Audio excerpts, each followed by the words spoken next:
One of the most clogged salt cells I've ever seen, and it was cleaned 2 weeks ago. Follow along till the end to see all the steps that would remedy this problem.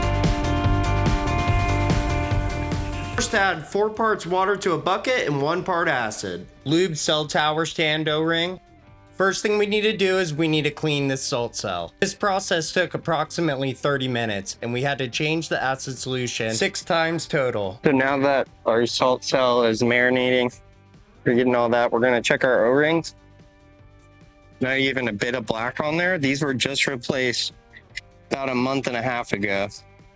So we're just gonna get a little lube. That'll go for both the O-rings and water lube. Before put the lube on, we're wiping down the O-ring. We showed any signs of black on our finger or this O-ring feels like it's flat to the touch.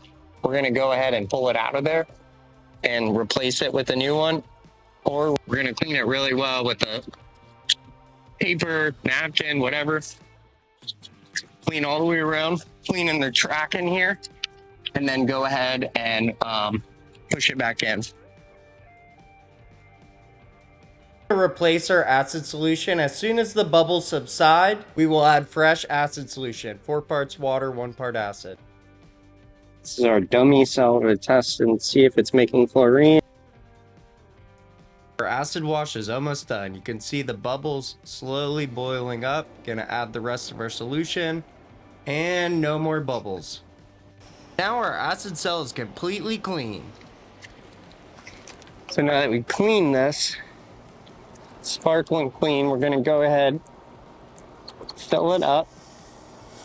Just water. Just gonna clean it out a couple more times. Normally do this at least twice. Okay, this is gonna go in the pool. We're gonna fill it up with pool water. Come back and test this bad boy out.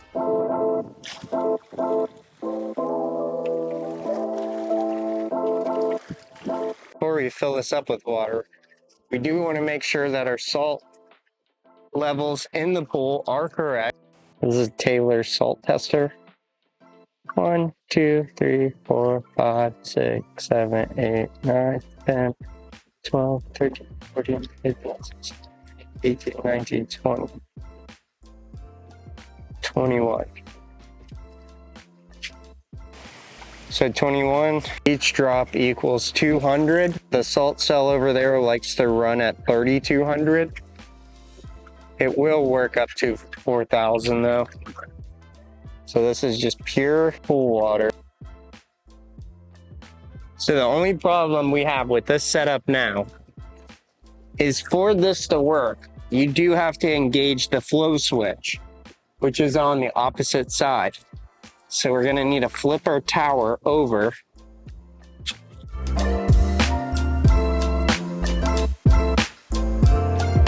So this water was a 4,200. So we're just gonna add some fresh tap to it. So it should be less now. 3,500 on the dot. We have our dummy cell in over here. Now, as the pump is running and it's going through, and we're gonna engage this flow sensor, and that's gonna make it think that it's running. Engage our pump. So the water's coming in here, going through the pump, through the filter, through the salt cell. All of these valves are turned off right here. So the water's forced around here, goes up, hits this key right here, which will isolate the water to go up to the solar or bypass the solar and go right back into the pool. Gauge that flow switch. Once it decides that salt's good, it's gonna start producing chlorine. And I see a green light right here for good. You can always use a rock to hold down your flow sensor. Never use anything metal. Once that light right there, the salt cell level, if that goes green, that'll tell us it's working or not. It'll start bubbling over, making chlorine. So just getting it to turn, I've been waiting on it for like 10 minutes. Oh, there we go, we're green. And there's our chlorine being produced right there. So we see we got all green lights. I'm using this rock to hold down the flow sensor. So if we look, there's no more bubbles.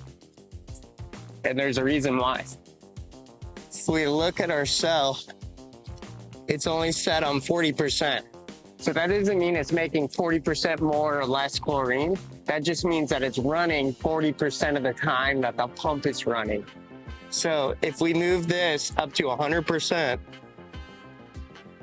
we should see chlorine start to being produced again. See, it's the same amount of chlorine that was being produced before, but now it's going to be doing this the whole entire time it's running because it's on 100%. That means it's going to be running 100% of the time. Feel about that should be chlorine gas being produced right there. So, you know, it is producing gas, you know, which the only thing it could be is, yeah. So the whole thing is just figuring out, you know, why it's clogging up like it is, basically. Good challenge. Yeah, so we're going to try it. We're going to switch it all around. We'll see, so. All right, cool. But yeah, that's a good news, you know, so. Something positive for me. Right. Okay, so we take our rock out, and you can see the flow goes red immediately.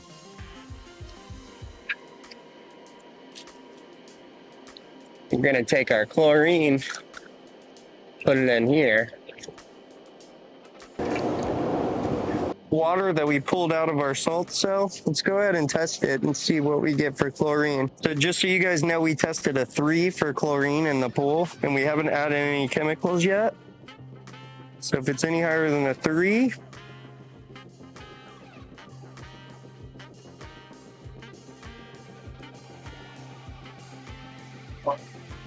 all right, so now we are gonna take off our dummy cell, which is just an old salt cell that I hung on to. This one's gonna go that way. This one's gonna go this way. Make sure you look at your system and you figure out which direction your flow should be going. If not, just take a picture of it before you take it apart. Yeah, just put this on. I'm doing it with one finger. Okay, see this isn't hooked up to anything. I'm gonna take this, see our flow, pointed right to the return. This little cell holder right here is so nice. Makes this so easy. Trick is to tighten these at the same time. See, this one's tightened, so I'm gonna loosen it. Go a little more on this one. So that last turn,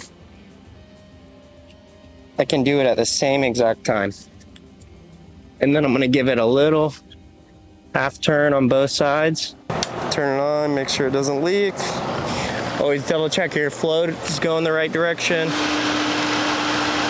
Here, this timer only has an on pin. That's because we're running 24/7 on our pump, our variable speed pump. All the schedules on our pump, so we want to make sure that our salt cell is always on because it's going to flow. But we obviously have some issues. So we're going to make our salt cell and our pump run like a normal pump. Just basically, and timer, it's not going to be a variable speed anymore. How we're going to do that is we're going to put the off pin on the timer. 1, 2, 3, 4, 5, 6, 7, 8. This particular pool, we're running it off of the timer over here. So we're going to make it run for 3,000 RPMs. And we actually have to make it run 24/7 because it's running off of this timer. So it's actually not going to turn itself on and off. The timer over here is. So that's all we need to do for that.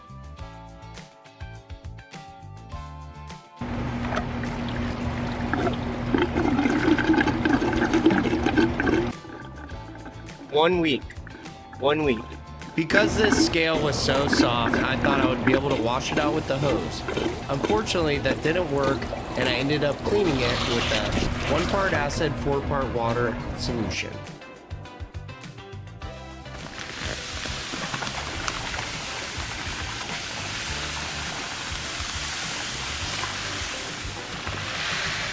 So we tried the timer. We tried everything we could think of. Now we're gonna try and open up our waterfall feature.